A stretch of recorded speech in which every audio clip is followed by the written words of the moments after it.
அன்பான உறவுகளுக்கு வணக்கங்க. சின்ன மருமகளில் அழகான சூப்பரான காதல் காட்சி தான் ஓட போகுது. நம்ம தமிழ்ச்செல்விக்கு எப்படியாவது காதல் வர வைக்கணும் சேது மேலே அப்படிங்கிறக்காண்டி கருப்பு ஒரு ஐடியா கொடுக்குறாரு. நீ நல்லா போய் மற்ற பொண்ணுங்களை தொட்டு ஆடு அப்படிங்கிறாங்க. ராஜாங்கம் தான் மக்கள் சேவை செய்கிறது அவருக்கு வேலை இல்லைங்க. தான் குடும்பத்துக்கு சேவை, தன்னோட மக்களுக்கு சேவை செய்கிறது தான் தப்பாக புரிஞ்சுக்கிட்டார் போல இருக்குது. அப்படியே குடும்பத்தை விழா எடுக்கிறது என்ன, அன்னதானம் பண்ணுறது என்ன, இப்போ பொங்கலுக்காண்டி கரகாட்ட கோஷ்டிலாம் வைக்கிறாங்க, ஆடுறாங்க பாடுறாங்க. சேது போயிட்டு அவங்கள தொட்டு இடுப்பை போட்டு ஜக்கு ஜக்குன்னு ஆடுறாருங்க.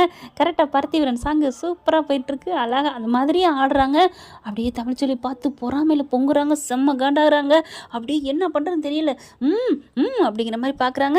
அதை கருப்பு கரெக்டாக பார்க்குறாரு. ஐயா சேது மாப்பிள்ள வாழு பயரு பொங்குது அப்படிங்கல. கரெக்டாக அவங்க தங்கச்சிட்ட சொல்லுங்க அப்படிங்கல. இங்கே பாருமா உன் அக்கா பொங்குறா, போய் என்னன்னு கேளு அப்படின்னு கருப்பு சொல்ல, அக்கா ஏக்கா எல்லாரும் சந்தோஷமாக சிரிச்சிட்ருக்கோம், நீ மட்டும் ஏன் ஒரு மாதிரியா இருக்க? ஒன்றும் இல்லடி அப்படின்னு சொல்ல, அக்கா சொல்லுக்கா. ஒன்றும் இல்லடி மாமா பார்க்கா என்னக்கா அப்படின்னு சொல்லிட்டு இருக்கல. என்னக்கா அவர் எப்படி போனால் எனக்கு என்ன? உனக்கு நடிக்கிறியா, இரு உன் வாயிலே உண்மையை வர வைக்கிறேன் அப்படின்ட்டு. மாமா சூப்பர் மாமா, நல்லா ஆடு மாமா. என்னடி நீ ஆட சொல்கிற? ஆமாக்கா அவருக்கு பிடிச்சிருக்கு ஆடுறாரு, உனக்கு என்ன பொறாம? எனக்கெல்லாம் பொறாமல் இல்லை, ஆடட்டும் அப்படின்னு சொல்ல, மாமா சூப்பர் சூப்பர் அப்படின்னு சொல்லிட்டு இருக்கீங்களே, என்ன இந்த இது ஒர்க் அவுட் ஆகலையே, சரி மாற்றி பேசுவோம் அப்படின்ட்டு அந்த பிள்ளை என்ன பண்ணுது, மாமா இது ஓவர், இதெல்லாம் அநியாயம், இது என்ன இன்னொரு பொம்பளை போய் இப்படிலாமா தொட்டு ஆடுறது அப்படின்னு சொன்னோன்னே தமிழ்ச்செல்வி நல்லா கேளுடி நல்லா கேளு, இதெல்லாம் ஒரு கொஞ்சம் கூட வெக்கமா இல்லை அப்படின்னு தமிழ்ச்செல்வி சொன்னேன். ஆஹா அக்கா வலிக்கு வந்துட்டாலே. அக்கா அப்போ மாமா இன்னொரு பொண்ணோட ஆடுறது உனக்கு பிடிக்கல தானே? ஆமாம் இல்லை அதெல்லாம் ஒன்றும் இல்லையே அப்படின்னு சொல்லிட்டு அப்படின்னு சொல்லி கோமா வீட்டுக்குள்ளே போகிறாங்க. அப்படியே சேதுக்கு சந்தோஷம் தாங்கலை. மாமா அப்படிங்கிறாரு. மாப்பிள்ள சூப்பர்யா, நீ போ, இதெல்லாம் நாங்கள் பார்த்துக்குறோம், போய் உன் பொண்டாட்டியை போய் தாஜா பண்ணு அப்படின்னு சொல்ல சேது அப்படி சந்தோஷமாக வீட்டுக்குள்ளே போயிடுறாரு. ரூம்குள்ளே போகிறாங்க. போயிட்டு தமிழ் அப்படிங்கல அப்படின்னு திரும்ப, என்ன வந்துட்டா பார்க்கலையா, நான் ஆடுறது நல்லா இருந்துச்சா? நல்லாவே இல்லை, எனக்கு பிடிக்கல. ஏன் பிடிக்கல?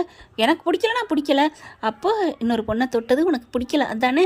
அதெல்லாம் ஒன்றும் இல்லையே அப்படின்னு சொல்லிட்டு இருக்கல. டக்குன்னு இடுப்பை பிடிச்சிடுறாரு.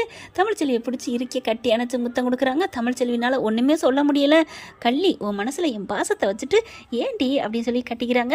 ஆக மொத்தம் தமிழ்ச்செல்வியும் சேதும் உள்ளார போய் சந்தோஷமாக இருப்பாங்க அப்படின்னு சந்தோஷப்பட்டுக்கிறாருங்க. கருப்பண்ணே உண்மையிலே இப்படிப்பட்ட ஒரு மனுஷன் கிடைக்க கொடுத்து தான் வச்சுருக்கணும். அதே மாதிரி அவங்க தமிழ்ச்செல்வி தங்கச்சியும் அண்ணே அக்கா போயிடுச்சு, மாமாவும் போயிட்டாங்க, இவ்வளோ நேரம் வெளியில் வரலையே, அப்போ அக்கா சாந்தா அடைஞ்சிட்டாளா அப்படிங்கிறாங்க. சாந்தா அடைஞ்சாலோ சமாதானம் ஆனாலோ எப்படியோ அவங்க வெளியில் வரவே கூடாது அப்படிங்கல. பாட்டி இருந்துட்டு எங்களை சேதுவும் தமிழும் அப்படிங்கல, அவங்க தலை வலிக்குதுன்னு சொன்னாங்க போயிட்டாங்க அப்படின்னு சொல்ல, ஏண்டி உங்கள் அக்காவுக்கு என்னடி பண்ணுது? தலை வலிக்குது தான் போயிட்டாங்களே, அப்போ மருந்து எடுத்து கொடுக்கணுமேடி, மருந்து தான் கூடவே போயிடுச்சே, யாரடி உன் பேரன்தான்?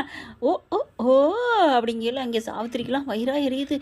எங்கடி உன் மாமனையும் அவளையும் காணோம், தெரியலேம்மா அப்படின்ட்டு வேக வேகமாக வர்றாங்க. எங்கடி உன் அக்கா அப்படின்னு கேட்க, எங்கள் அக்காவுக்கு என்ன வச்சுருக்கீங்க? இல்லை காணுமே, தலை வலிக்குது அதான் டீ போடலான்னு. உங்களுக்கு கை இல்லையோ, இல்லை வீட்டில் அடுப்பு இல்லையா, பால் இல்லையா, சட்டி இல்லையா, காப்பி தூள் இல்லையா? அப்பா இது வாயா வெடி துவர அப்படின்ட்டு உள்ளுக்கு போகிறாங்க. ஒன்றும் வேணாம், எங்கள் அக்காவுக்கு முடியலன்னு போய் படுத்துருக்கு, சும்மா டிஸ்டர்ப் பண்ணாதீங்க அப்படின்னு பிடிச்சி இழுக்குது. அடி பாவி குரங்கு மாதிரில இப்படி பிடிச்சி இழுக்கிறா அப்படின்னு நினைக்கிறாங்க.